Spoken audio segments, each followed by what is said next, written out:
It's rivalry week in the Commonwealth. Virginia is hot. Virginia Tech and Hendon Hooker are cold. And Justin Fuente's seat, it's on fire. It's also ACC Big Ten Challenge week on the basketball hardwood. All that and Aaron McFarling's puppy Chow this week on Teel and Barber.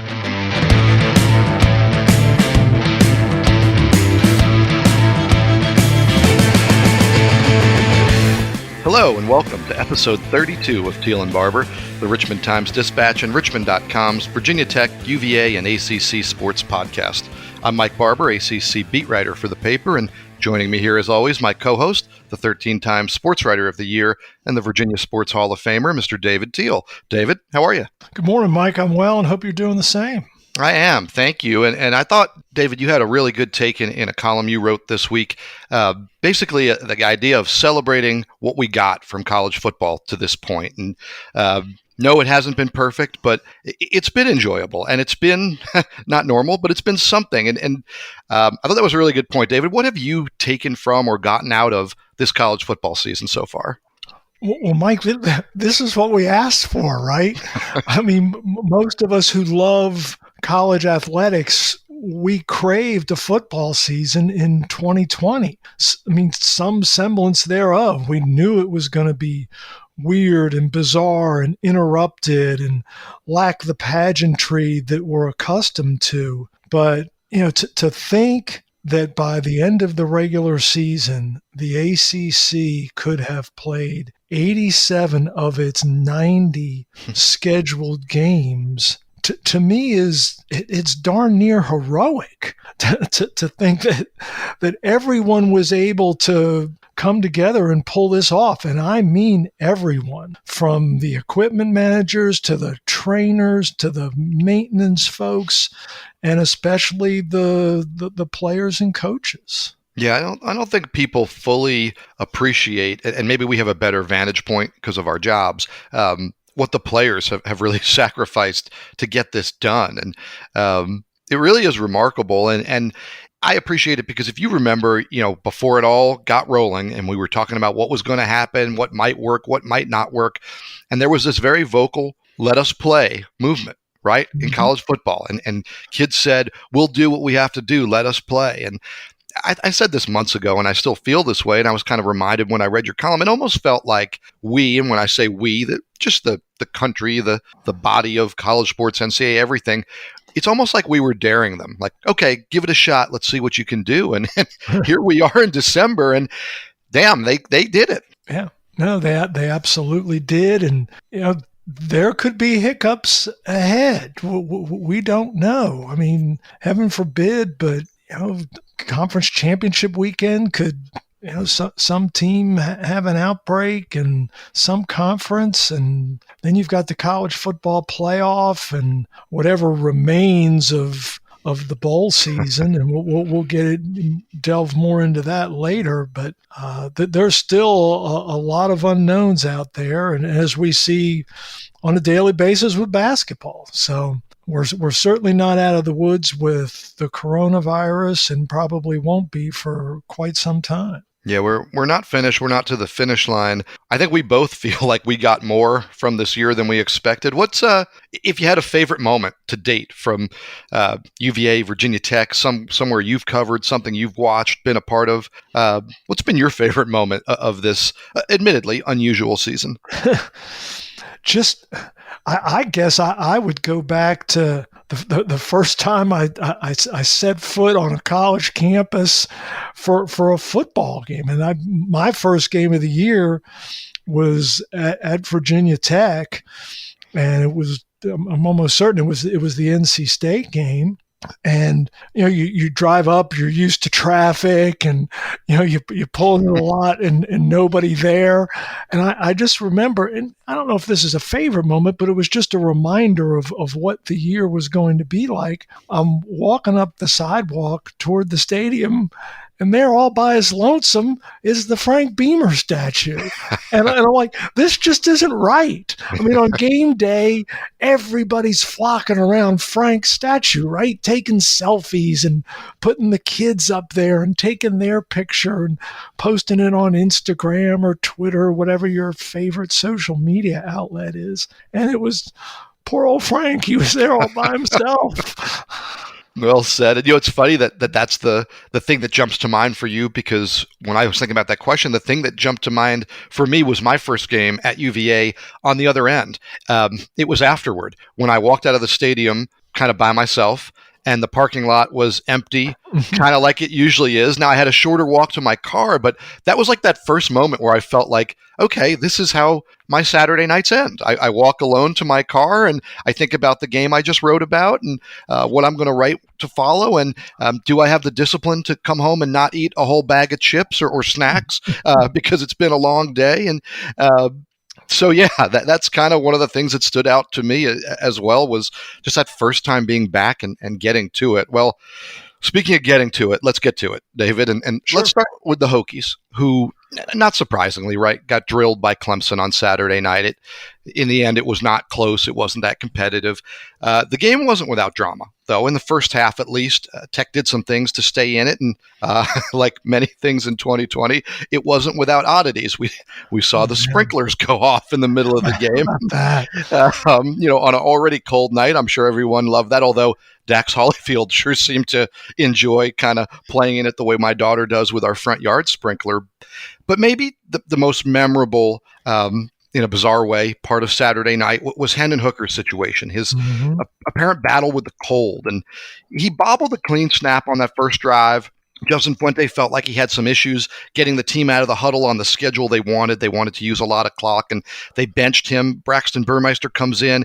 He gets hurt in the third quarter. Tech goes back to Hooker, but by that point, he was shivering. He was cold. He was kind of a shell of himself. And the TV broadcast showed him shaking and kind of lurching on the sideline, and ends up fumbling. They have to pull him out. And after the game, and again on Monday, Justin Fuente said Hooker was simply too cold to play. He was obviously having some issues with his temperature. He was fine yesterday, fine there after the game. So I don't know. I've never seen that. I don't know that our medical staff has seen an issue like that. We'll try and do everything we can to take care of him moving forward. Obviously, I would anticipate this Saturday night will be chilly. David, he hadn't seen it. The medical people hadn't seen it. Have you ever seen anything like that? Other than myself shivering in the cold, because as my wife will tell you, I am notoriously cold all the time. But Mike, not to get too inside baseball here, I was at the UVA Boston College game. So I'm not paying a lot of attention. I'm writing after the game, and I'm looking up at the TV, and I see Burmeister in there. I'm like, what's going on? So I text you because you're in Blacksburg. I just said, is Hooker hurt? And your one response was no. I'm like, okay, I wonder what this is about. So then I'm driving home and listening to the game on the radio. And in post game, I'm listening to Mike Burnup's chat with Justin Fuente, and that's when Fuente essentially repeated to Mike what he had told you guys on the Zoom about Hooker being too cold. So I'm just like, okay, this really is strange. And then I came home, and my curiosity was piqued, and fired up the DVR, and I think the word I used with you, it was creepy. Yeah. To watch. And I mean, you obviously you were concerned for his safety, and clearly the Tech people were, because they took him back inside at least for a while. And then our colleague and friend Mike Nizilik from the Roanoke Times, he talked to Hendon's dad on Sunday, and Hendon's dad relayed a story that when he was the quarterback at North Carolina A&T back in the day, he had a similar experience with the cold, which is even crazier. And he told Mike that he anticipates that Hendon will be fine moving forward. So we'll see. I mean, my suspicion is that come Saturday night in Blacksburg, if he's healthy, because as you mentioned, he got hurt on a sack, I think Braxton Burmeister is Virginia Tech's starting quarterback. Yeah, David, if you remember, and I'm sure you do, more to remind everybody that at the start of the year, the declaration from Justin Fuente was they were going to play both guys, that Hendon was the starter, but Braxton had practiced and performed at a level that they had that much confidence, and they were going to use both guys. And, when he pulled Hendon out against Clemson after one series, he said the thinking was sit him down for a series, let him settle down, let him compose himself, maybe get those snap issues behind him. And then Burmeister went out and let him do a touchdown drive. Right. And Right away. all of a sudden, let's play the hot hand. And that's what I'm anticipating is I think both kids get a shot Saturday against UVA, but I think this is going to be a clear ride the hot hand situation. Well, and very similar to Virginia Tech's game in North Carolina back early in the season when Burmeister started, they went to Hooker, he got hot, and then he stayed. Yeah, and it makes sense, right? And especially in a game like this where coaches can say what they want, but emotion and momentum, I think they play bigger roles in rivalry games. I don't think it all goes out the window when you kick off. I think there is that extra juice, and for better or worse. Now, the good news, if you're Tech, the forecast has updated. It's going to be a little warmer. The ACC didn't do them a favor with another night game, but It's supposed to be a little warmer in Blacksburg. So hopefully that keeps Hendon Hooker at least a little more available. Yeah, absolutely. I mean, you want both teams to be as close to full strength. We obviously know that Virginia won't have Charles Snowden, but you want everybody to be at full strength so you see the best possible competition. Now, David, the game itself against Clemson, we won't go back too much, but I did want to talk about, they had a strategy in the first half that kind of worked, right? They played keep away.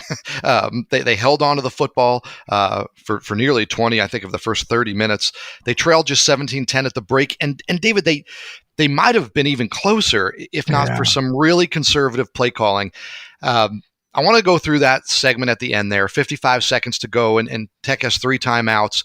And Justin Fuente opts to be conservative and to run out the clock. And then Khalil Herbert hits kind of a big run, puts them more in striking distance. They take a shot to the end zone that comes up a yard short. But David, just strategically, understanding that their whole game plan going in had been be conservative, play it safe, let's drag this game into the fourth quarter. Do you understand the decision there before halftime? I understand it, but I disagree with it. Is that too counterintuitive? I don't know. I get where Fuente was coming from, and he doubled down after the game and said he'd do it again. But this is the second time this season. Obviously, the first example being Liberty, where you wonder about clock management. And, with 3 timeouts in your pocket and you're down 7, and you've got decent field position. Mm-hmm. I think you take a crack there. And then after Herbert breaks, what was it, a 21-yard run, something in that range, and gets out of bounds, then all of a sudden there's 2 seconds left. Hey, let's take a Hail Mary. And then it's almost like the fates were just toying with the Hokies and Fuente to say, see what you could have done, because on the ricochet it bounces back to Blackshear on the Hail Mary, but the Clemson DB is right there and Blackshear can't lunge the ball over the goal line. Yeah, and you know what's interesting, and I don't know if this makes it right or wrong, because I have the same feeling you do, that I completely understand Justin Fuente's thinking, but I would have done it differently. I think you're the underdog, you're at home, the season's not going the way you want. Take a shot, make something happen. You can't be that passive in that moment. But that being said, and this will sort of almost refute what I just said, if your decision is to run out the clock, I almost take the knees there and make them use their timeouts, because you don't want the 21-yard run from Khalil Herbert to put you in the position where people realize, fans wouldn't have liked it, but the stadium wasn't full. You're not going to get showered with booze. And, it's just, I know it almost sounds like the opposite of my argument, but I would have been even more conservative and not given people something to talk about. Now, in the second half, David, it was, I thought, the game we expected to see. Clemson talent was too much, and Virginia Tech wasn't able to hold the ball. The defense didn't hold up as well, playing more time in the second half. Anything surprise you in the second half, or was that kind of the game you kind of expected to recap? Well, Mike, it was Diablo, right, who had the pick in the end zone? Yes. There to start the second half. And I thought, wait a second now, might this get interesting? And then it got sideways in a hurry with the injury, and then the scoop and score by Darian Kendrick, and then it was over, and that's kind of what you expected. I do agree with Justin Fuente that at least in my eyes, in watching the DVR copy, was I thought his team played hard. And yeah, there were those 3 big play touchdowns, the wrencher run, the long pass play that Trevor Lawrence had, and the scoop and score. But I thought they played as hard as they could against one of the top 3 teams in the country that, clearly they're not as good as. Yeah, it's not a popular take right now to say nice things about Justin Fuente, but in his tenure, this is a team that does not quit on him. This is a team that plays. I mean, think about the year they had to play the tacked-on game, right, against Marshall. They had to beat Virginia, play a tacked-on game against Marshall just to keep the bowl streak going. I mean, it was the ultimate just pack it in, senioritis, let's go home and be done with this. And they played hard and their tails off in all of those games. And so you can say what you want about a lot of the things that are going on in the program, and I wrote about the trend since he had them in that ACC title game in 2016, and things have gone the wrong direction. That there's no denying that, but at least in that locker room, these kids are still playing hard for Justin Fuente. Oh, I mean, the Marshall game that season, that was their best performance because that was a good Marshall team. I believe that group won 8 or 9 games, and Tech crushed them. And Marshall had everything to play for, because just imagine Marshall's motivation that day. The only reason they scheduled us is because they think they can get bowl eligible by beating us. Let's show them. That they were wired for sound. But Ryan Willis and company, they just rocked them that day. So, yeah, I agree with you that they have never quit on him. Now, meanwhile, their opponents this week, rival Virginia, they won a shootout against Boston College. You were there for that one. David, it's not often you see a team give up over 500 passing yards to a backup quarterback and still win the game. So what did you see? What unfolded? Not only the backup, dude, he's a former walk-on. Yeah. Great story. Yeah, Dennis Grosel is a former preferred walk-on at BC, and he's playing because Phil Jerkovic hurt his knee the week previously in a victory over Louisville. And this cat throws for 520 yards. He tied the school record set by Doug Flutie. He was a pretty good football player, as I recall, as a Heisman on the shelf somewhere. And it was crazy. But, number one, Virginia made BC one-dimensional. BC threw for 520 and had 513 in total offense because they rushed for -7 yards. That a function of Virginia's handful of sacks. And oh, by the way, UVA picked off Grosel 3 times. And they were huge plays, none bigger than Nick Grant. And, people, including me, have banged on Nick Grant a lot this season, the Virginia cornerback, and he has had some tough moments out there. But he is in press coverage against Zay Flowers, one of the best receivers in the league, and it's essentially a 50-50 ball in the end zone. And Zay Flowers had like 8 catches for $180 on Saturday. He had him a day. But on the biggest play of the game, Nick Grant goes up and wins that 50-50 ball and outfights Flowers in the end zone and comes up with a pick. And Virginia turns around and goes 80 yards for a touchdown and a 10-point lead. I thought that was a huge swing. Yeah, that sequence illustrates kind of what I see from Virginia football right now. And, they talk as a program about pillar games, and the defense doesn't want to give up this, and the offense is going to score this. And I think the pillars are out the window with the injuries they have on defense, and they're to the bottom line of, can you win? Can you make that one more play? It sounds cliche. Coaches say, can you end? I thought that was the story of Saturday. I thought they made that one more play. And, as good as Grosel was, and he got my vote for ACC quarterback of the week, he won that honor. The guy I was toying with giving my vote to, that I was torn, was the quarterback on the other side, Brennan Armstrong, yeah. Who I thought had a tremendous game in his own right and just keeps getting better. David, how good is Brennan Armstrong right now? Well, Mike, think about the quarterbacks that have preceded him at UVA. Most recently, Bryce Perkins. Mm-hmm. And you go back, Matt Schaub, Sean Moore, Brennan Armstrong is the first quarterback in Virginia history to have back-to-back games of 400 yards in total offense. Now, granted, the first one was against Abilene Christian. But hey, those guys played against FCS opponents too. But what Armstrong has done recently has been off the charts. He is such a quirky runner, but so effective.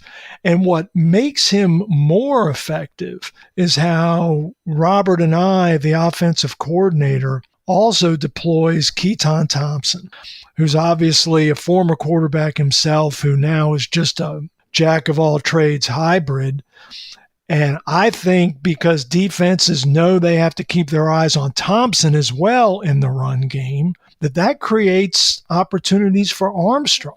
And Virginia has done, I think, an exceptional job of melding their two skill sets into one very effective package. And I think that's great coaching, not just in a pandemic year, but even more so in a pandemic year, because that's not what they anticipated, right? Keaton Thompson hurt his shoulder in the preseason. Otherwise, he was going to be a quarterback, a true quarterback. And that was the vision. And he was competing for the job. And when he got hurt, they were like, this kid's too good a player to not use him. And this all came together in very short order. And you're right. It's added an element to this offense that I think has taken it to another level. Now, on the other side of the ball, I thought this was going to be a great defense. I thought it was going to ride the defense all year. I thought Brendan Armstrong was going to be shaky in his first season as a starter. What I'm saying is I don't know what I'm talking about, because all of that has been the opposite, right? I mean, this defense has lost so many pieces. You mentioned Snowden, but it just got Joey Blunt back. It's been playing without Brenton Nelson. Jawan Briggs left the program to transfer back home to Cincinnati. Richard Burney, the defensive end, is out again. They've dealt with so much on the injury front. Noah Taylor now being injured here at the end of the year. So, David, how is the defense holding it together to go out there and compete at this point? Yeah, I mean, I believe Bronco said on Saturday after the game that five of their starting front seven from the beginning of the year were not playing on Saturday. And that was because of injury, transfer, and COVID. And Virginia was without 6 players on Saturday because of virus concerns. Now, UVA does not identify who those players are, but clearly Noah Taylor did not play. So whether he is injured or whether it was a virus situation, I don't know. But yeah, I mean, they're holding it together somehow, and by getting those turnovers were just huge. And two of them were in the red zone, because another one came at the 10-yard line, after which Virginia went 90 yards for a touchdown. So to turn 2 of those picks into touchdown drives, that's how they won the game. Yeah. Now, I don't know how much longer they're going to need to hold it together, because Bronco Mendenhall revealed Monday that the ACC asked his program to play another game on December 19th. He declined. Didn't want to do it. And he sure made it sound like his team wasn't going to be interested in playing in a bowl game if they're asked either. Yeah, it's been an amazing blessing. And we were actually asked by the ACC to play on the 19th and said no, for that very reason. I don't think it added value to our program or the team we would have been playing in whatever schedule changes we were asked to do. I'm mindful of our program, our players, and doing the very best I can for them. And having Boston College at home and then Virginia Tech on the road as their last 2 regular season games, that's the appropriate finish for our team. Again, I can't speak for any others. And a lot of times it's just more than inventory, right? It's more just than TV. And sometimes coaches and administrations have to speak up and look after the well-being of the student athletes who have been here. I think this is 23 weeks straight. Well, right after that, I was able to ask one of those student athletes. I asked senior safety Joey Blunt that same topic. I mean, I would not mind spending Christmas with my family after the whole COVID pandemic is going on, not really being able to be with them the way I would like to be as I was in the past, and having people with their families not being able to come to games. And there's a lot of circumstances that surround that issue, but maybe being home for the holidays is something that I'm definitely leaning more towards not taking a bowl game. David, I don't see how I could blame players for feeling that way. I don't see how I could blame a coach who is sticking up for his players. So I'll ask you, is the Commonwealth Clash going to be the last game we see for these two teams? Yes, I think it will be. I don't know that for certain, Mike, but that's my strong suspicion. And I'm like you. Were I in Bronco Mendenhall's position or Carla Williams, and I mean, heck, everybody's bowl eligible. Were I in Justin Fuente or Whit Babcock's shoes? You know, if Virginia Tech beat UVA on Saturday, they'd be 5-6, and maybe somebody would want them in a bowl. But what lure is there to play in a bowl this season, Mike? I mean, you're going to fly in or bus in the day before the game. There's going to be no pregame, or bowl week festivities for the players and the staffs. There's going to be no or limited fans. It's just another invitation for virus infection. I mean, I see no purpose in playing some of these lower tier bowls beyond the college football playoff and New Year's Six.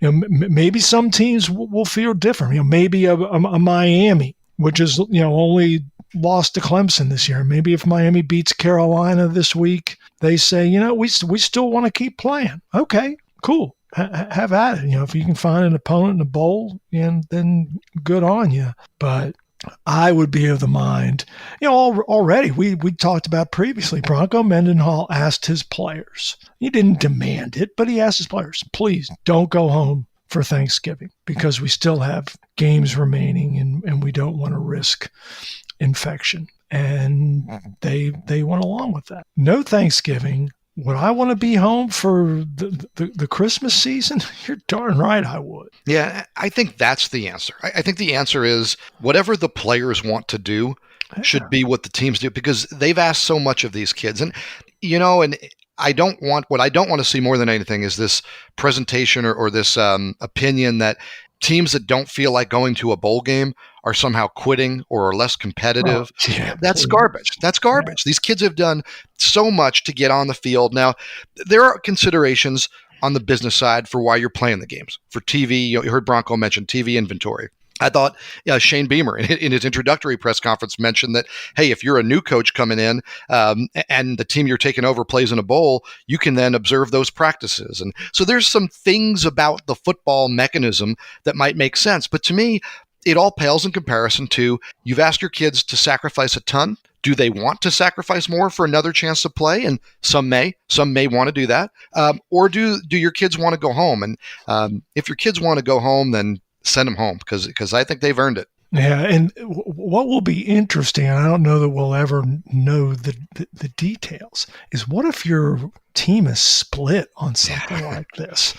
60-40 or 50-50. How do the seniors decide?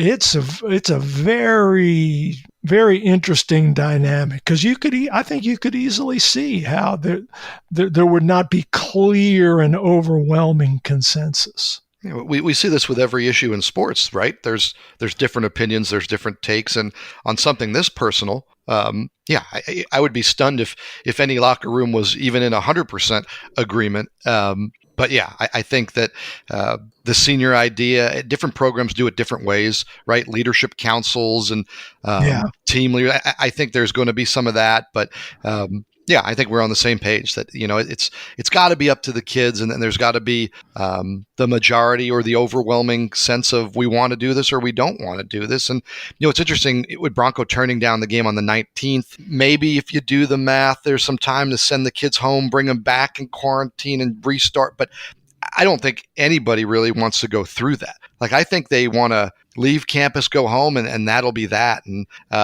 I've got no problem with that. Now, if it is the end of the season for the Who's and the Hokies, to me, for my money, that only adds more drama to Saturday night, right? That becomes their bowl game. That becomes their postseason.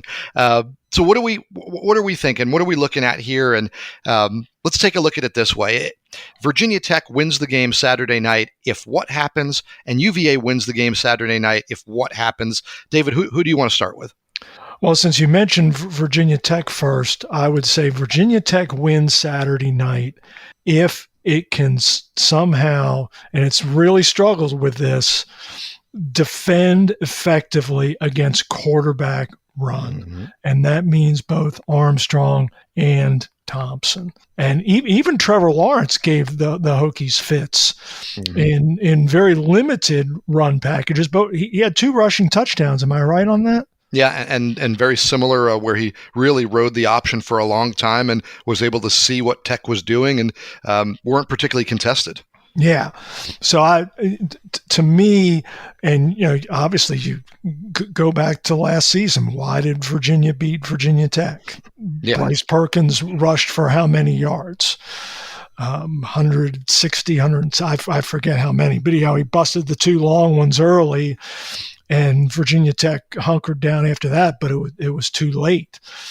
And he had done the damage there, and then was able to beat them somewhat throwing. So to me, that's Virginia Tech's defensive key. Absolutely, you must contain Armstrong and Thompson running, because Armstrong had his first 100-yard game Saturday against BC. But Thompson had 86, including 43 on a late touchdown run. So he's very much a part of that equation. It was 475 yards of total offense for Bryce Perkins in that game a year ago. And, I think we went into this thinking that Brennan Armstrong couldn't be that kind of a factor. And I think we've been proven wrong. I think he can be. So how about the flip side then?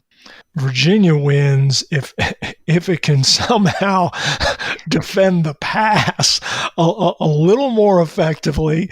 I don't think anybody on Virginia Tech's going to throw for 5 bills on Saturday night, but Virginia's going to need to be a little more effective, especially on deep balls, and if not, then create turnovers. But to me, you just got to be better with the deep pass. That makes a lot of sense. And I'll just throw in not the keys, but a couple wild cards.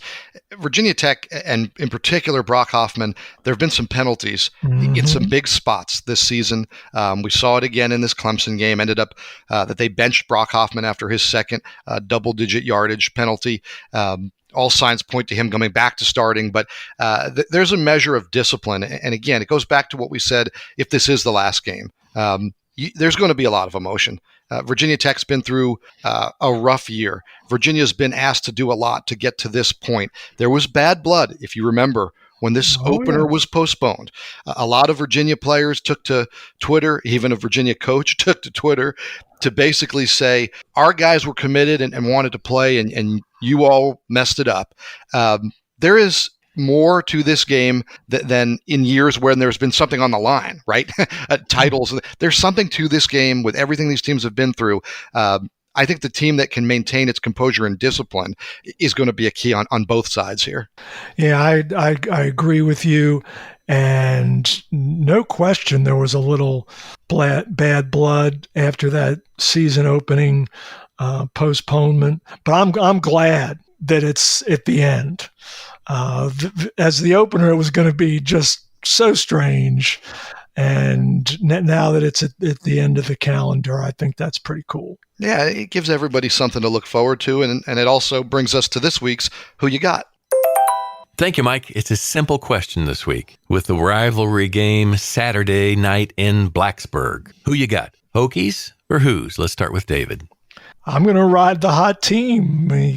UVA has won 4 in a row, entering the Virginia Tech game for the first time since 2011, and only the second time in the last 30 years that the Cavaliers enter this game on a 4-game winning streak. Now, the first time that happened in that stretch was 1991, and UVA won the game 38-0. The second time it happened in 2011, UVA lost the game 38-0. I mean, that's just so weird. And I don't think 38-0 is going to be the final Saturday night. But to me, you ride the hot hand, and that is the Cavaliers. Okay, Mike? Well, they always say in talk radio that disagreement makes for more entertaining shows, but I can't disagree. I look at this as two defenses that are struggling, but for different reasons. right? Virginia has been beset by injury, trying to find guys to step up. Virginia Tech's just struggled with its new scheme, with its strategy. And I think Virginia is still a little better defense than Virginia Tech. I expect this to be a high-scoring game. I expect it to be an emotional game. I expect it to be a lot of fun, in part because I don't think either of these defenses can really slow the other offense down. Right now, it comes down to me to Brennan Armstrong. And it's David's point about Bryce Perkins a year ago. I think that dynamic playmaking quarterback is the difference. And, for Virginia Tech, if Hendon Hooker can have that kind of a game, maybe things change. But I like Brendan Armstrong. I like the team that's winning. And I think Virginia starts its own streak, I guess, with 2 in a row. Yep, be the first time since 97 and 98 that Virginia would have won 2 in a row, and would also be Virginia's first victory in Blacksburg since 1998. It's a long time, and that will not help things with the fans and Justin Fuente, but that's a topic probably for next week's show. Well, those are our predictions. Now, Vegas thinks the Hokies are favorites this weekend. Let's ask someone who really knows this stuff, our good friend Aaron McFarling of the Roanoke Times. As he does each week, Aaron joins us now for his segment, AMAC's Puppy Chow. And each week, Aaron's going to give us the best bet in the ACC and an upset special from somewhere in the country and probably weigh in here on our locals. So before we get to the Chow, Aaron, I understand you had a big win on the pro football side last night. Is that correct? I did. I had the Washington football team, and it was one of those where you just see it happening. I mean, those are the ones you look for as a gambler, where you can see how the game's going to unfold. Now, I didn't think they were going to fall behind 14-0, but I did think, his being well rested compared to Pittsburgh. Alex Smith had covered the spread in his 2 starts by like a combined 39 points. I mean, Washington was playing, very well, at least compared to expectations, and Pittsburgh had been squeaking by, and so it was all set up. I mean, you're on 5 days rest. I mean, it's a long season, and we saw kind of what happened with the Hokies when they got some rest. They looked a lot better, and I think that's what caught up with Pittsburgh. But yeah, it was a very nice win, and I went harder than I normally do on those kinds of bets. Now, when it doesn't start great, are you thinking, "Oh my gosh, why was I betting on the Washington football team"? I never felt like they were out of it. I always kind of felt like they were, and also felt like the second half would be theirs. I think that was when the fatigue was going to start catching up with them, and you didn't see Pittsburgh just marching up and down the field. The defense was playing pretty well for Washington, so it was just, I thought, a matter of time if they could just get some points. And it's kind of ironic.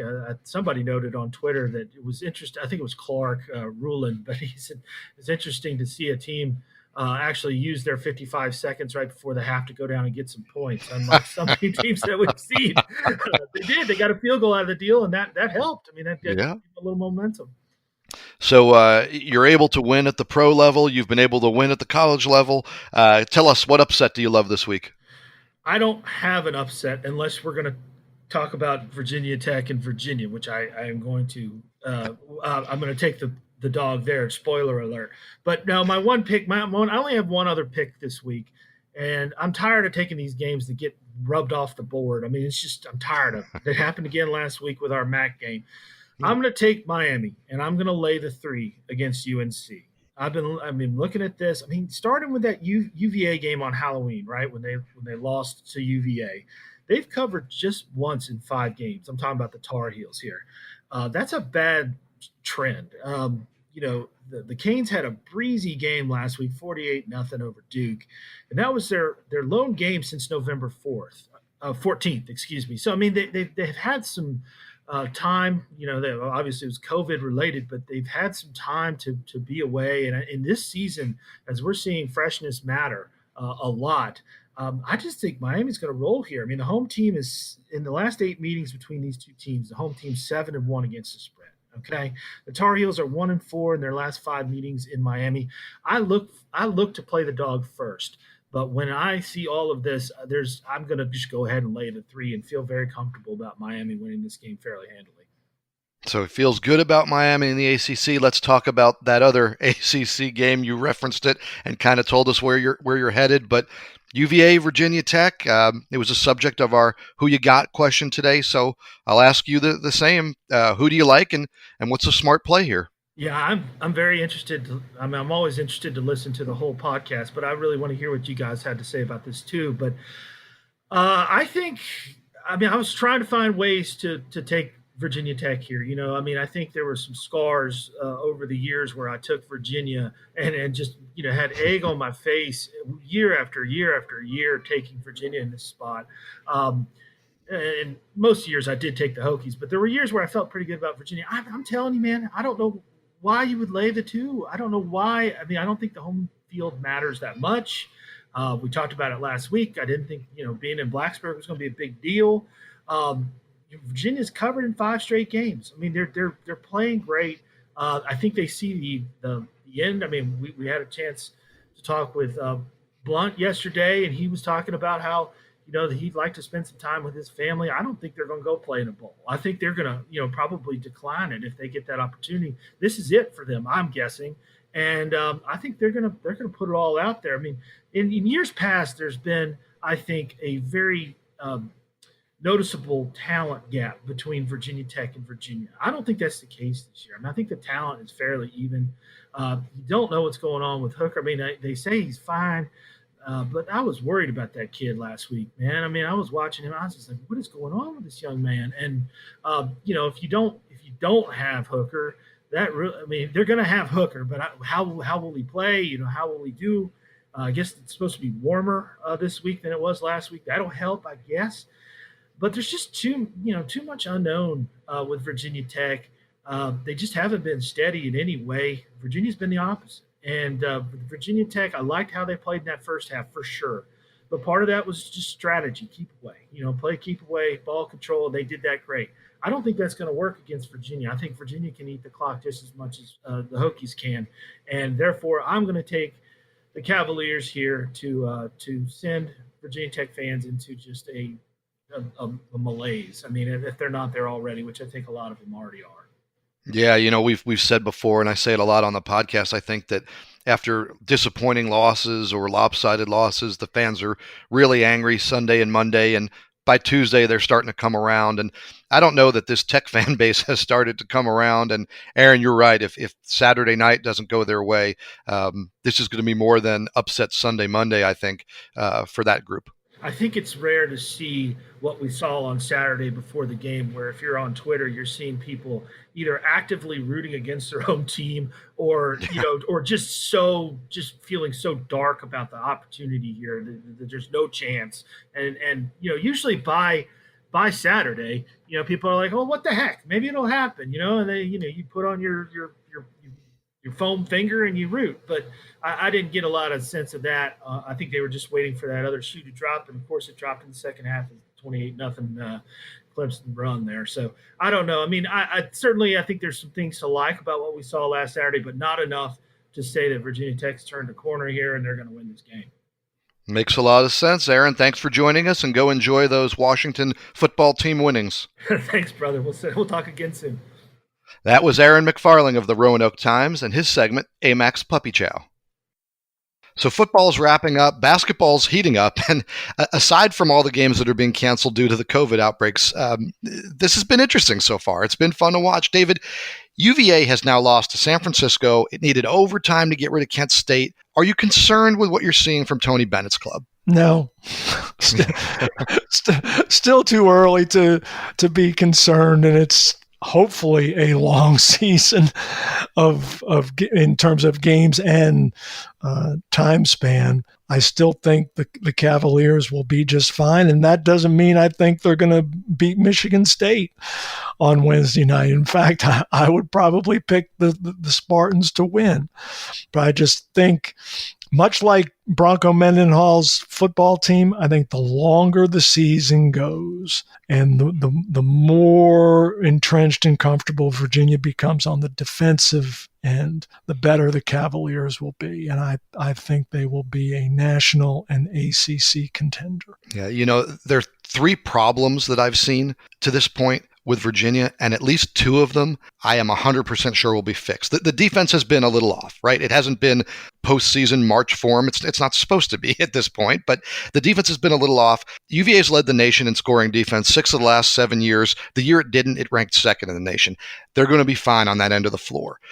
The three-point punch, the outside scoring, it hasn't really been there. Well, Sam Hauser shot over 45% on threes during his Marquette career. He's going to get going. That's going to be there. The question I have about this team, and the concern I do have, I haven't seen fire. I haven't seen that on-court passion. Now, last year wasn't an overly emotional team. Mamadi Diakite in moments would get fired up, pound on his chest, or wave to the fans, but it wasn't a super emotionally charged team. The national championship team played with a lot of emotion, with Ty Jerome, Kyle Guy, some of those guys. And I'm interested in seeing, because the players, when I asked the other night after Kent State, they told me, we need a little more of that fire. We need a little more of that competitive spirit in game.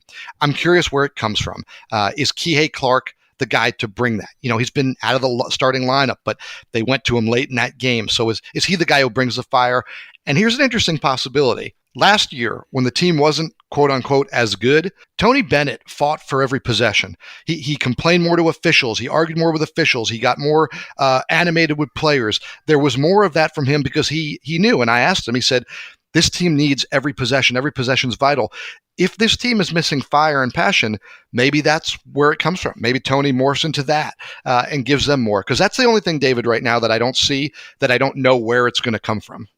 Mike, I'm not sure we're seeing a lot of fire from any team right now, just because of, I think, the difference between college basketball, non-pandemic, pandemic is more stark than it is in football, just from an atmosphere standpoint. And, football players know they only have like 8, 10, 12 opportunities to play. Basketball is multiple games a week, and I think the crowd plays such a big role. And remember, even earlier in the football season, Charles Snowden admitted that he had problems getting really fired up to play because of the lack of fan interaction. And I think some of the college teams that we're seeing are having that same problem. Yep, that's exactly right. And that's why I think it's such a question of who on that team can bring that spark. Now, Virginia Tech and Mike Young, really encouraging start. I think they're going to play Penn State tonight in the ACC Big Ten Challenge as we record this Tuesday morning. But David, big picture, this team is better, it's deeper, it's bigger, it's more experienced. They beat Villanova, and I said this before, it felt more like less of an upset and more of a good basketball team that played really well that night. What do you like that you've seen from Mike Young's club? Just the ability to defend and rebound. He's such a good coach on the offensive end. The Hokies are going to score, and they'll score in this season more different ways because they don't have to be so dependent on three-point shooting, because they have an interior presence in Keve Aluma, who's off to such a good start. And by the time a lot of folks listen to this may be old news. But the Penn State game that we don't know the result of, I think that's a really interesting game. The Nittany Lions are 2-1. They lost in overtime to a Big East team in Seton Hall. They beat VCU at the buzzer on a 3 in a heck of a game. They've got a curious coaching situation. Patrick Chambers resigned before the season. Jim Ferry is the interim head coach, but Penn State's is a credible opponent tonight at Castle Coliseum. And I think we'll learn even more about the Hokies. It's a good test. As we record this, I'm still debating whether or not to make the drive or to take that one in virtually and Zoom-wise. But we'll see. I think it is good. And I think, you mentioned that the number of games. We hope that college basketball players get to play that huge slate of games. But at least for now, there's been plenty of disruption. But what we've seen, I think, from the two teams we cover, if we get a season, I think it's going to be a fun season for us to cover. Absolutely. And, if the NCAA tournament is indeed a bubble situation in Indianapolis, I think both teams will be there. Yeah, we could be too, and that would be a lot of fun. Before we get out of here, David, I just want to get your thoughts real quick. A guy that I think we consider kind of a friend of the local media from his time at Virginia Tech, Shane Beamer, was hired by South Carolina. 21 seasons as an assistant coach. He's still a young man. He's 43, but it feels like this has been a long time coming for Shane. What do you think about the hire and the fit for him going back to South Carolina? Well, the fit for him is absolutely ideal. He coached there under Steve Spurrier and was a part of the staff that took the Gamecocks to the only SEC championship game they've ever played in. And it didn't go so well against Cam Newton and eventual national champion Auburn. Pretty good opponent that afternoon in Atlanta. But no, it's ideal for him. And, he has worked. Shane obviously has worked for great people and like Spurrier and his dad. But, people who question, okay, Shane Beamer is going to be a first-time college football head coach at the Power 5 level. Well, guess what? So were his last two bosses, Lincoln Riley and Kirby Smart. Those two hires turned out pretty well. So let's see. And I always go back to, and Shane referenced this in his introductory press conference yesterday, when he had to fill in for his dad for that Military Bowl against Cincinnati and kind of become the public face of the program, and he handled the media and he ran team meetings and such. Shane was clearly very comfortable in the role and in his own skin, and I was really impressed by that. Not that being glib with us is the sole or primary measure of a head coach, but it's part of it. And he was clearly comfortable doing that. And I thought, he's got at least one part of it down pat. Yeah, absolutely. And I think that the thing that I took away from yesterday's press conference, and yeah, he definitely was comfortable, enjoyed. He said, it was an absolute dream, with the exception of in his dream, it wasn't all being done virtually on Zoom, and his family would have been in the room with him. But, the thing that struck me, and it's what I led my story with today, he said that back in 2007 at Carolina, he started compiling a binder just of observations, ideas, strategies, weight room, nutrition, discipline, travel, everything, just how you run a program. He just started taking these notes for himself, knowing that one day he'd be in a position to use all that. And he said he still has that same binder. He still carries it. He still puts his notes in there. And I think that illustrates to me a guy who has had a goal from the beginning, and I think he goes into this job really prepared. And we don't root in this business, but I hope he does well there, because I think he's earned this shot. I agree, and that story, Mike, reminds me, not to ramble on, of Mike Tomlin. Mm-hmm. And when Mike Tomlin went to interview for the Pittsburgh Steelers head coaching job, he'd been a coordinator for 1 year. Defensive coordinator in Minnesota, previously defensive backs coach under Tony Dungy in Tampa.